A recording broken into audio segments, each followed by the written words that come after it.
तर मित्रांनो, आतापर्यंत तुमच्या भावाने तुमच्यासाठी स्कॉर्पिओमध्ये टोटल व्हरायटी जी आहेत कव्हर केल्या होत्या, जसं की M2 पासून ते स्कॉर्पिओ N पर्यंत देखील आणली होती।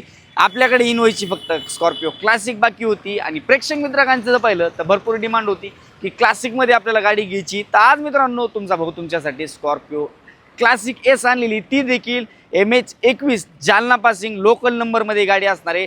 आणि तुम्ही एक शोरूम गाडी क्लासिक घ्यायचा विचार करता तर 2 मिनिटं थांबा। ही गाडी फक्त आणि फक्त 50,000 किलोमीटरच्या आसपास चाललेली सिंगल ओनर एक हाती वापर असणारी ही गाडी असणार आहे। गाडी ओव्हरऑल जर तुम्ही व्हिडिओच्या माध्यमातून पाहू शकता, ओरिजिनल गाडी असणार आहे पूर्ण।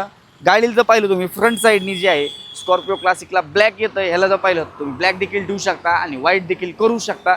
गाडीचं इंटेरियरमध्ये पाहिलं तर ब्लॅक सीट्स कवर वगैरे देखील आहेत गाडीला। आणि ही गाडी जी आहे एमॉक इंजिनमध्ये असणार आहे। गाडीचं डिटेल पाहिलं 2022ची गाडी, सिंगल ओनर आहे, गाडीचा फर्स्ट पार्टी इन्शुरन्स देखील व्हॅलिड आहे। चारही टायर ब्रँड न्यू कंडिशनमध्ये, जवळपास 70 ते 80% टायर्स देखील आहे। प्राइसिंगसाठी तुम्हाला स्क्रीनवरती नंबर दिलेला आहे, तिथे तुम्ही कॉल करून गाडीचे फोटोज, प्राइसिंग डिटेल्स, अन्य माहिती वगैरे विचारू शकता। आणि व्हिडिओ पाहतात पण फॉलो केलं नाही तर फटाफट तुमच्या भावाच्या चॅनल तुम्ही फॉलो करून ठेवा, लाईक करा आणि हा जो व्हिडिओ आहे जास्तीत जास्त स्कॉर्पिओ लव्हर्स तुमचे मित्र आहेत त्यांच्यापर्यंत तुम्ही शेअर करा। आपण नंतर अशाच नवीन व्हिडिओमध्ये भेटूया। धन्यवाद।